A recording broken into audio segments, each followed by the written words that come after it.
Zach, you lead one of the biggest real estate rental marketplaces on the internet, the world, apartments.com, homes.com, part of the CoStar Group. Excited to have you on, talk about your amazing expertise as VP of SEO there.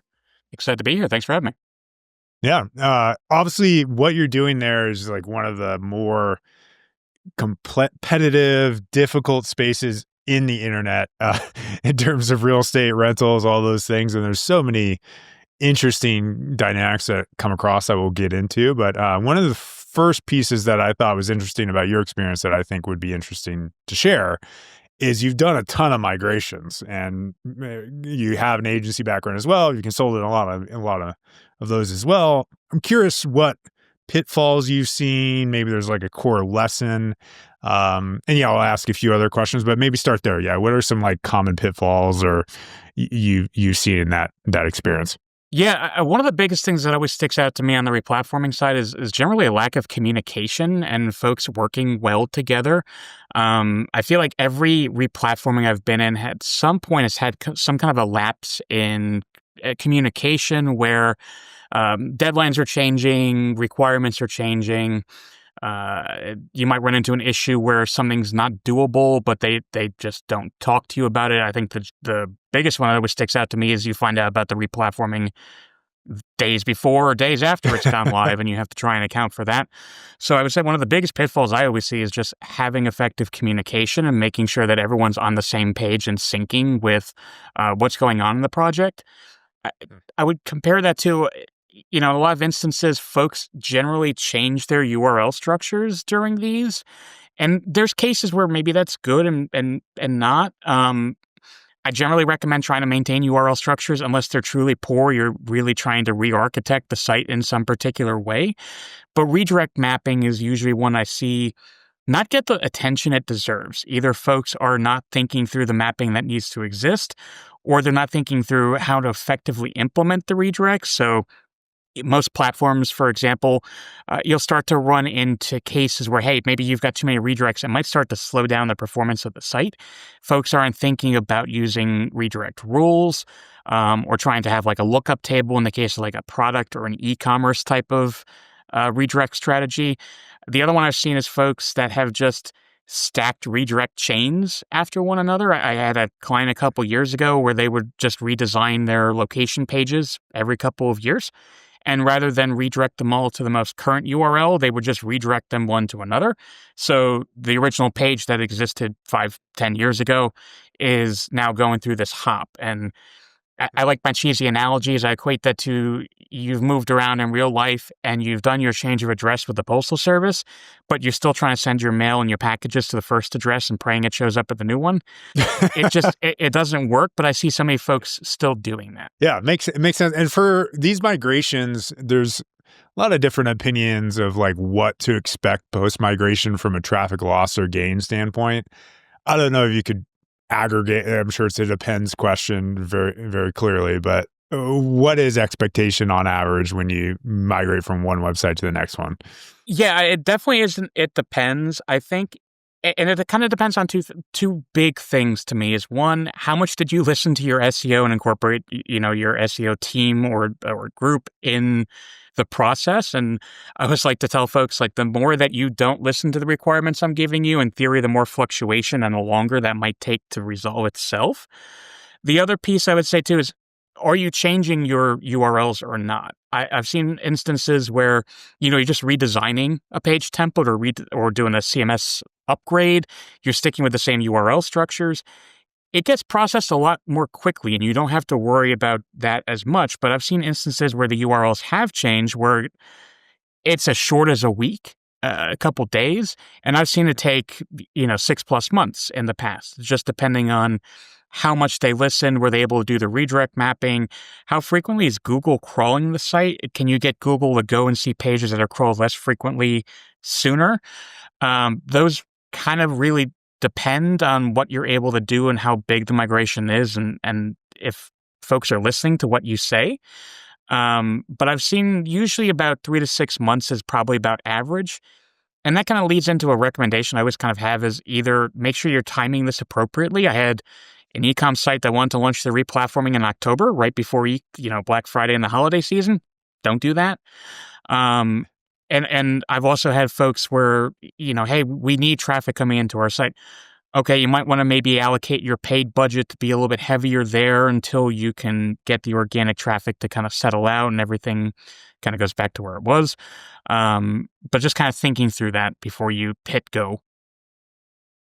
So you're also speaking to two different things there, right? Like on the same website redesign and then a website migration. Is there any kind of like core variance? I mean, obviously, yeah, just that difference. Yeah. I like to see really three high-level options. You have a redesign, which is more you're changing the look and feel of the website or a new template. You have a migration, which could be a couple different things. It could be a CMS migration, something new or an upgrade of a CMS, or it could be a migration to a new hosting service. It could be a migration to a new data approach. Those kind of depend, and sometimes the more back-end ones don't impact the front-end performance. Sometimes they do. And then the third piece is a full-on migration, which might include a redesign, might include a CMS change, upgrade, and it's kind of doing all those things. A lot of the sites that I've dealt with are kind of doing the full Monty of everything, where it's, hey, we're about to change a CMS. We haven't touched our site in 10 years.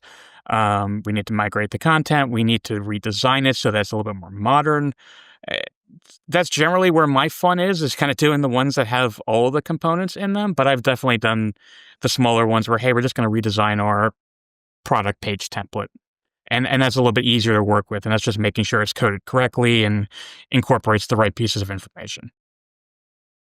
Yeah, makes sense. It's not, obviously, there's varying levels of complexity, but it's interesting and I think accurate to hear you describe, like, a migration isn't all, in my head, it is like you transfer from one website to the next, but obviously there's varying forms, even on your current experience of a migration that occurs that can be just as risky, if not considered appropriately. One of the things you talked about in one of your recent presentations is Apartments has a very complex or relatively complex, I'll let you describe it, entity linking model that's taking content and tying it to locations.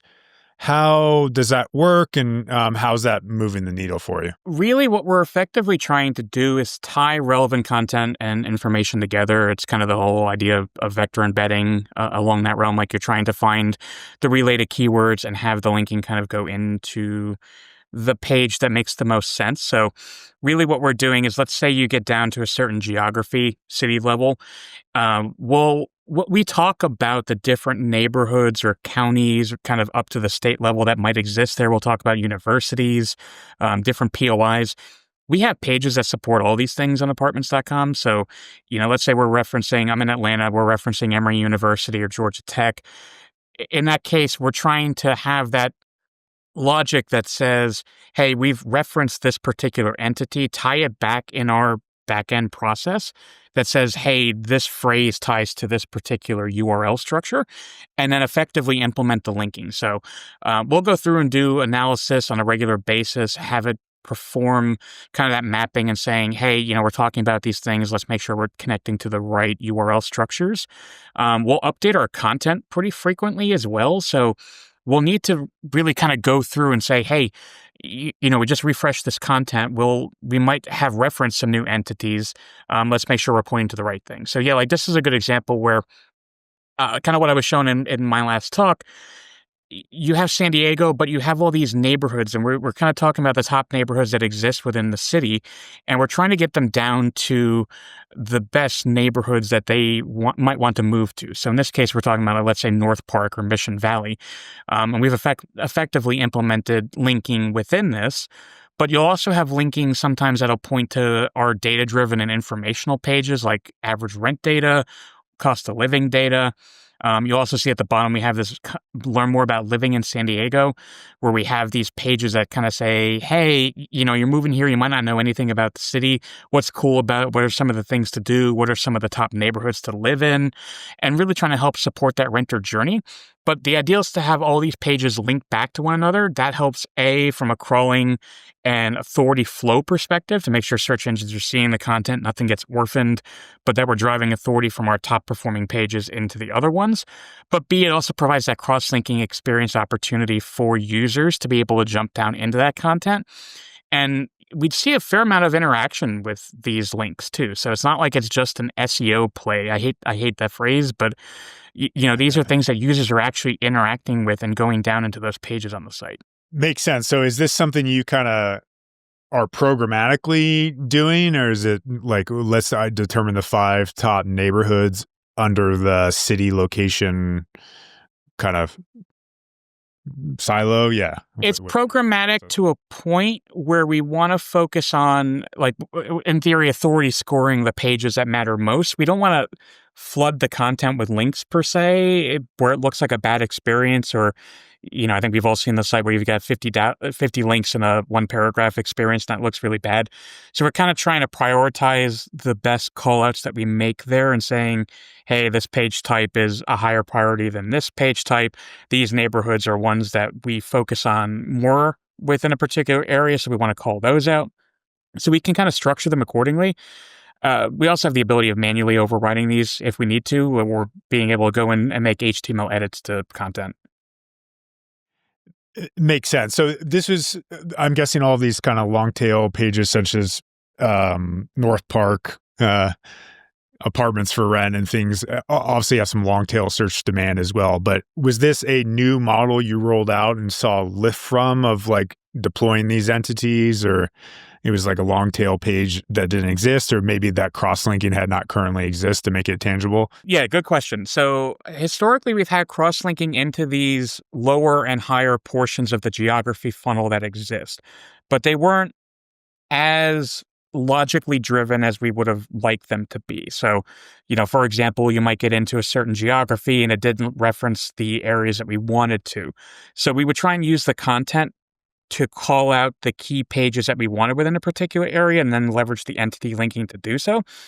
What we saw from a tooling perspective, like we use a wide variety of tooling internally, but one that I like is, the ability of having a site crawler, and I'm not gonna name them for various reasons, but having a site crawler that can determine the internal page rank of a page and then say, hey, do we have more links flowing down to this? Are we passing the authority down to it? So what we were able to do is we saw a increase in authority that was flowing down for that deeper page rank value to those lower pages. We were able to reduce the number of clicks it took from the homepage or from the top level of the site to get to those particular pages.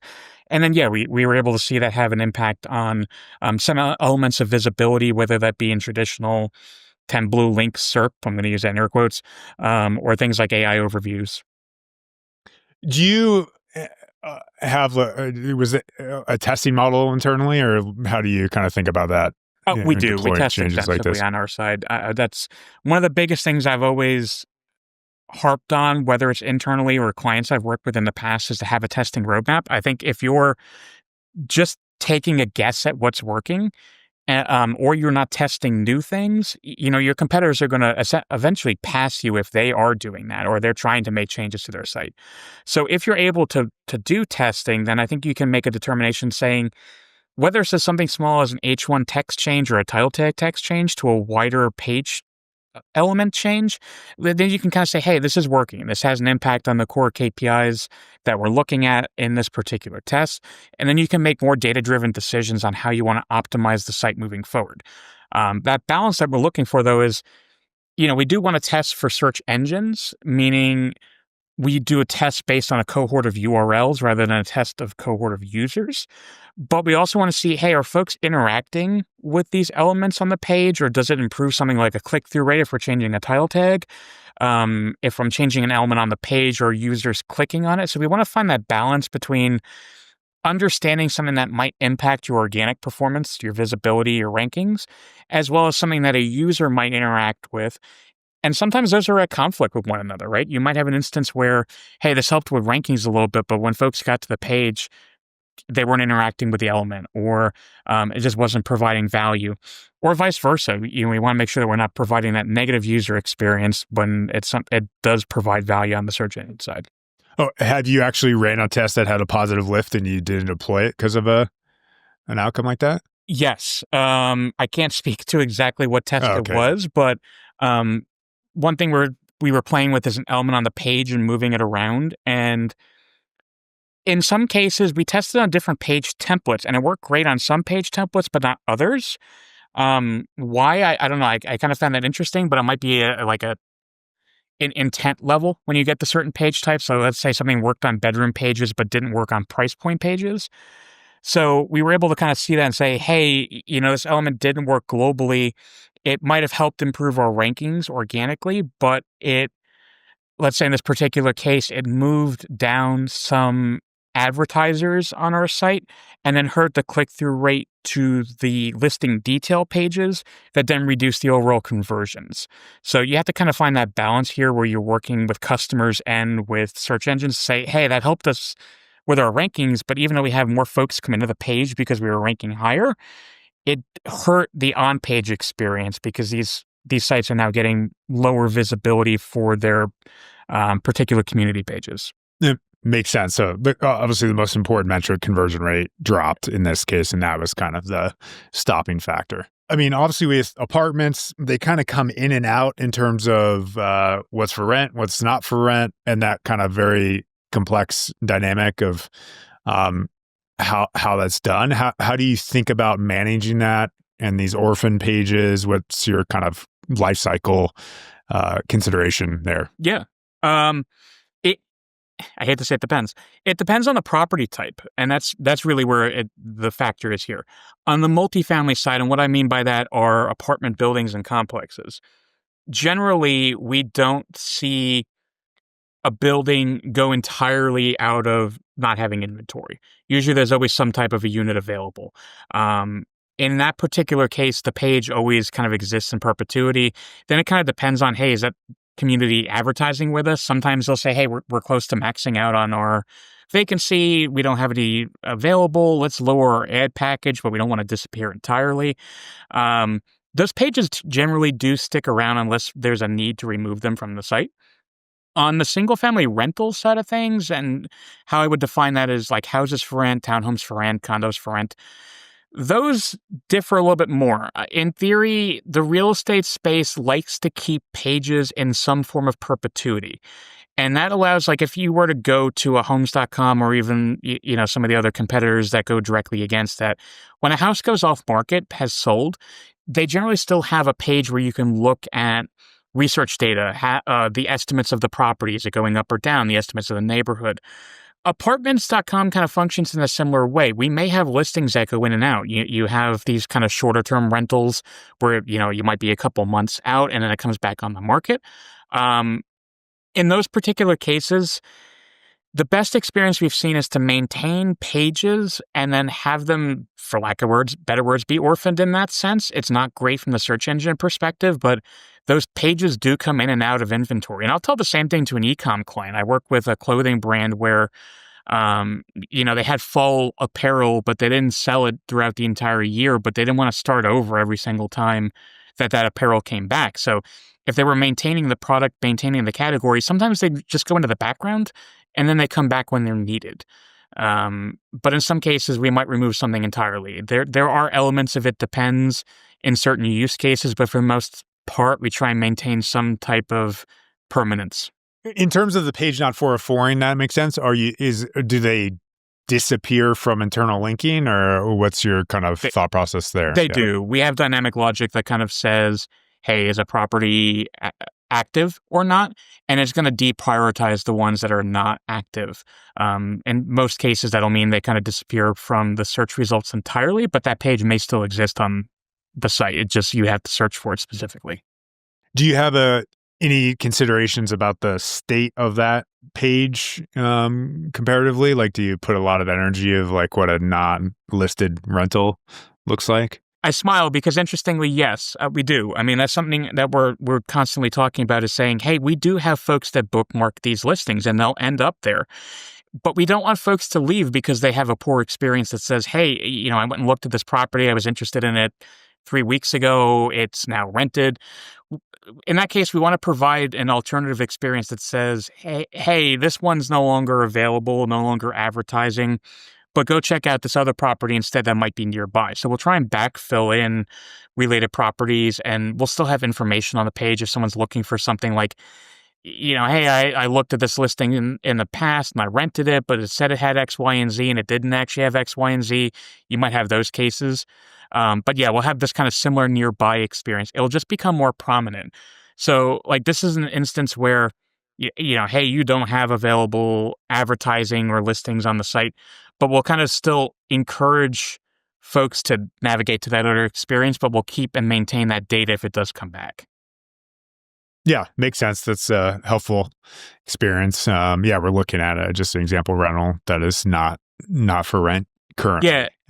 And that's a good piece that you just kind of stopped on real quickly. If you scroll back up, like we have this piece where you're kind of going, hey, it's no longer here, but look for similar apartments. And here's kind of the range that you might expect based on the bedroom count. You had that right rail of all the nearby properties where we're trying to look for related properties that are kind of a similar type or experience or price point, and then trying to measure, hey, you were looking for this doesn't exist anymore, but here are some other ones that are kind of a equal replacement for that. So your general philosophy is like, from a search engine benefit standpoint, just maintaining the URL rather than 404ing in and out across apartments.com or any e-com experience, is just to kind of keep it, but ideally dynamically remove it from internal linking. Does that sound accurate, or is that also depends function? It is kind of, it depends in that sense. There might be cases where something needs to go away. So, I mean, on our side, we might have an advertiser that says, hey, we don't want it on the site anymore. A building might go away. It was demolished and replaced by something else, for example. Then we want to try and get rid of that listing. I recommend the same thing on an e-com side too, right? Like I referenced that example of winter gear going out of stock on a particular website. If that product's not coming back and that product's not coming back, then that makes sense to retire in a graceful way. Graceful might mean 404s. I think when you're looking at a big enterprise site, 404s are not necessarily a bad thing. It's, are you wasting crawl budget and time and resources on those 404s? But in some cases, it might make sense to redirect a particular LDP, PDP, whatever the product might be, to a different page or to a parent category, and that way you retain the authority, or to a replacement product. I've seen, hey, we have clothing item X, Y, and Z. We got rid of that. It's no longer here, but we now have a 2.0 version. Okay, well, all those folks that bookmarked the original version that love it, let's bring them to that new version if we can. So there might be instances where you want to have some dynamic logic that says, hey, we eliminated this product, have it go up to the parent category, or you might want to redirect it to a replacement where you can. Makes sense. Smart. So another thing that's a big consideration in real estate is just the fact that these listings are generally duplicative across many different websites, and that has its own challenges, and you're competing on user experience and all those things. But at the size and scale you are, like, how do you think about duplicate content, quote unquote, how to make sure your pages are worth surfacing? What's that consideration? Yeah, this is where marketplace SEO and e-commerce SEO have really big overlaps, right? So we're all getting our information either directly from an advertiser, which may also advertise on other sites, or from a MLS feed, data feed, something along that realm. So yes, we do end up with a lot of similar products, similar to, transparently, like I used to work for GameStop as an SEO many years ago. They had the same product page that Best Buy, Amazon, Walmart, Toys R Us, that should tell you how long ago that was.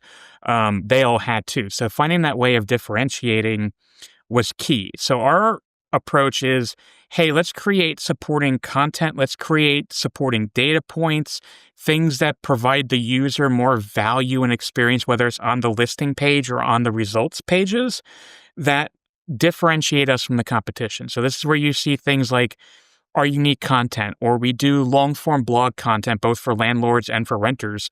And we're trying to bring folks into our experience based off of that. But then we're trying to offer, let's say, those unique data perspectives on a listing detail page. So, hey, this property exists here. Check out the cost of living for the area. Check out the rent data for that area. Because we have so much data that we're able to work with, we're able to create these elements like average rent in an area. And that way you can kind of determine, hey, I'm I'm looking at the rent here, but the average rent in this area is X, Y, and Z. Maybe I can negotiate it down. Do we have any rent concessions or specials that I might be able to look at? And just being able to provide more insight for the user so that way they can see what's essentially the same information in a different light that's hopefully more helpful for them to find the right place to live. Makes sense. Yeah. Like, what are your specific proprietary data sets that you can pull into all these things to create differentiation is sort of the global thing. I remember did Zillow acquire Walk Score? I'm not sure, I forget, but the metrics like that. But yeah, your rental insights at the bottom of these articles are truly useful and helpful and give reason for indexation and uniqueness. And I think you make a good point there, right? Like there's definitely some shrinkage in the real estate technology space, whether it is add-on technologies or even quite honestly, the marketplace is swallowing themselves up. Like one thing we've recently acquired and completed our acquisition of Matterport. So if anyone's not familiar with that, it's essentially a 3D touring technology where you can put a camera in a room. You can even do this on your phone, but it can create a 3D virtual tour of a community. So one thing we've seen in our rental survey data is a lot of folks are actually willing to rent a place sight unseen, and they're relying quite heavily on 3D tours and video tours to help them determine if it's the right place for them. Like, let's say I'm moving across the country and I don't have time to go look at something. We see a big influx of folks using these things. So that's a technology that we've acquired. That's information that we're then able to use on our listing detail pages that essentially sets apart potentially from the competition because we might have more of this data available to us. So that's just kind of a way of setting things apart. But all the other competitors are trying to do the same thing. Hey, how can I make this page more detailed than X, Y, and Z? And we're kind of trying to play that game and what we think is most valuable for our users based on the data that they're giving us. Makes sense. Yeah, I love those 360 tours. They're helpful. Yeah, and they do 3D tours of everything. There's churches and like historical sites and things like that are in there. Really cool to poke around on. Nice. Yep. So on the technology note, I mean, obviously AI, get that keyword stuff in there, but all of our industries are getting impacted. You serve B2B and B2C on that side, but from our initial glance at the data and what other people are seeing very clearly, B2C is generally getting impacted a little bit slower than B2B, depending on the topic. Of course, AI overviews and the like are impacting every industry very dramatically. But yeah, how's your company thinking about that? Even if maybe it is slower, you're also seeing both sides of the coin. So just curious your point of view internally. The perspective I like to look at AI is using it to improve efficiency and making life a little bit more productive. So just a general example on our landlord side of things. So we do work with major property management companies that exist out there. We also work with independent operators or landlords. So let's say you have a property you want to rent. You can come list it on our site. And we're trying to create tools that support the experience that makes things easier, but leveraging AI in that sense. So whether it's as simple as writing a property description for you, we see a lot of folks struggle with that. Hey, I don't know how to effectively describe my property. We have the ability of saying, hey, upload a couple photos, upload, maybe an initial sentence or two, and we'll write a description for you. Don't like it? You can regenerate it. That goes down to even a bunch of different AI element things that we've just announced at some of our conferences where, hey, we're creating new tooling and functionality for renters to narrow down and enhance their experience on site. We've created more tooling for landlords that allow you to kind of, I'll say, simplify and somewhat automate the landlord rental relationship and communications that need to occur there. So we're using it in ways that help to enhance the experience, but also help to make our team more efficient at what they do. I have a weird fascination with like engineering, and it goes down to like cruise ship engineering, theme park engineering. There was a good documentary I saw, I think it was on a Disney theme park engineering thing, where they had this technology that came along that a lot of folks were worried was going to replace them. And it kind of came down to a conversation of saying, hey, this isn't necessarily replacing you. This allows you to do things more effectively. Let's say it takes 10% of the time it used to do. So that way you can focus on the things that are more relevant and valuable based on your skill set. So like we've tried to leverage AI in a process perspective to cut down on the amount of time we're spending on doing certain components like editing or the research that we need to do and getting the data that we want to work with. That's allowed our writers to focus more on creating content that does matter and gets traction and that users want to see. So that we have a blog for both the landlord side and we have a blog for the renter side. We're able to have our team focus more on creating the content that lives there. And they're not as much focused on trying to pull the data that supports something. We can grab that from our internal processes more simply. Makes sense. But how about also how people are thinking about search, like the impact of Google, these AI search, like what are those conversations to the extent you can share internally about the future of search? Yeah. My general belief is eventually things will kind of go towards, and eventually being loosely, kind of go towards more of the AI mode experience, maybe some element of agentic experience.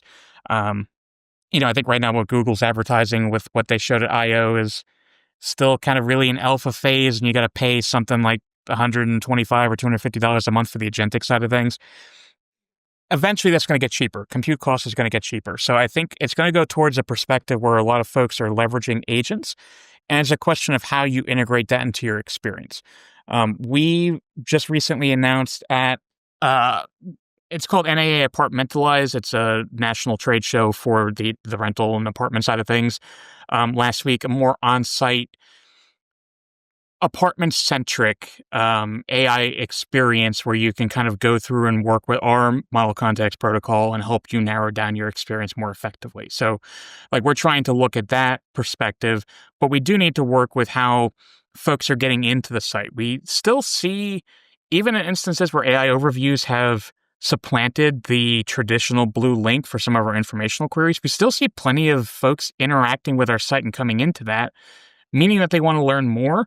Or we see the folks that are coming in be more effective in their user journey experience and then kind of coming in and working their way down that funnel more so. I think that's certainly something we need to keep an eye on. Is I think traffic as a whole is only going to continue to go down for all sites. As more folks are using something like AI mode, especially the ones that don't give proper attribution into your site. But if folks are coming in more educated, I've seen the quote floating around like the number of folks interested in your product is not decreasing, but they may be finding new ways of interacting with your experience or your product. So in that case, it's still continuing to support the users where they are, the renters where they are in our particular case. It might just be approaching how we get to that side in a different way. Makes sense. I mean, your experience, real estate, all of you are like been spending decades on user experience to kind of deliver the absolute best thing. Obviously, AI is incredibly powerful, but to think it's going to customize down to that level to ever replace that anytime soon seems highly unlikely. It's a struggle, right? I mean, I think when you look at the share of how much AI overviews have come in on the real estate side, it is notably lower than a lot of other categories and industries. And, I think there's a reason for that. Yes, it can summarize something like, hey, what's the rent in this area? Or, hey, I have this concern about how do I rent with bad credit, for example. Like you'll see AI overviews pop up for those things. We've seen occasionally AI overviews pop up on more of the commercial queries. And they're really terrible experiences. And what I mean by that is, and it's not a knock on Google or anything, but they're kind of like, hey, if you're interested in finding an apartment for rent in New York City, go visit apartments.com and these other websites. Like, okay, what value did you just provide besides pushing what you just recommended further down the page? So we just haven't seen that come through in an effective way yet. That may change. The experience in generative search is kind of the same thing, right? Hey, I want to find an apartment for rent here. It might suggest a couple of communities, but it's still sending you to our site, or it's still sending you to data that's coming from our site. And in those particular cases, I've seen the experience just be very shallow, where it's kind of like, hey, I need an apartment that has 2 bedrooms and is pet friendly in Buckhead, Atlanta area. Cool. Here's 3 communities. You want to see more? Go to these websites. Like, okay. The experience just hasn't worked out there yet. Doesn't mean it may not in the future, but it just seems like other industries are seeing more of the impact to that than we are right now. Makes sense. I mean, in real estate, you all have because it is a long tail industry. I mean, long tail seems like one of the core things AI is going to do pretty well. You all have been pretty thoughtful because there's a lot of demand in that long tail, like creating a good experience at, we were talking about North Park or Normal Heights for pets, and like all of those permutations exist, right? Yep. You've already thought those through. Yeah, I think it's worth noting, and I kind of referenced this in my presentation last week that you pulled up earlier. We have something like 250,000 neighborhoods and 40,000 city pages. That doesn't account for the entire experiences that exist in just those geographies alone. We're ignoring counties and states and the country level. We have all of the filters that you might want to search for in that area, and the ability of recommending filters and tying together multi-geography search where, hey, I'm looking for a 2-bedroom pet-friendly apartment under this price point in Atlanta. Oh, wait, maybe I can't afford Atlanta. Let me also include Decatur, or let me include these other cities. And that way I can narrow down that experience. Are all of them indexable and directly available within search engines? No, but we typically see folks come in at some of those more higher head terms, or like one FASA, one amenity type of thing, and then say, oh, well, I'm spoiled for choice here. We have something like 50,000 plus listings available in Boston. That's a lot of content. So we see folks that try and narrow in on all of the filters that they might want to find the perfect place for them, but they're getting into the site in some of those higher level phases and then narrowing themselves down. I mean, it seems beyond people in these industries. If you have that long tail covered in a very high user experience way, that's probably the most defensible. Hopefully, you're already moving that direction, or it may not be very defensible for you. But you touched on your use cases for AI currently within the company, and like how you're maybe thinking about data. And you mentioned in your presentation, which we'll link in the show notes, some agentic workflows that you're enabling your content team with. We have a big content audience. Could you detail those a little more? What have you found valuable so far? I'm not going to say this is cheating, but CoStar as a whole, so the parent company for apartments.com, is by nature a real estate research company. And our mantra is to digitize the world's real estate. What that means is we have research teams that go out to neighborhoods, to buildings, to different areas, and they'll do photography and video and data research around these areas. So what we've tried to do on the Agentic side is basically just open up the data that we have for our team more effectively. Hey, we want to go write an article about the top 5 neighborhoods of a certain type in this geography. Cool. We can tap into our internal data that's already done some of this analysis, or apply some type of a prompt to it that narrows down. And then our team doesn't have to spend as much time doing the exact research. Now, we'll want to validate everything. And, of course, we'll want to make sure it's right in the area, which we will do. But it helps to eliminate the amount of time that my team is spending doing I'm going to call it grunt work, so that way they can focus on the long-term content creation. It's kind of like that analogy I gave earlier, right? We're trying to take away the thing that's spending so much time on, so that way they can focus on the thing that does provide more value. And honestly, quite frankly, it makes our writers more happy to focus on the content creation. We'll also focus on leveraging agents for things like reviewing content afterwards. And we're not using it to rewrite content. It's more for folks that are not necessarily familiar with the Fair Housing Act. There are certain things we can't say. There are certain things that anything from a real estate perspective you can't talk about, whether it indicates positively or negatively about certain elements of a community or some type of bias. So we can run it through an agent that says, hey, does this violate any Fair Housing Act laws?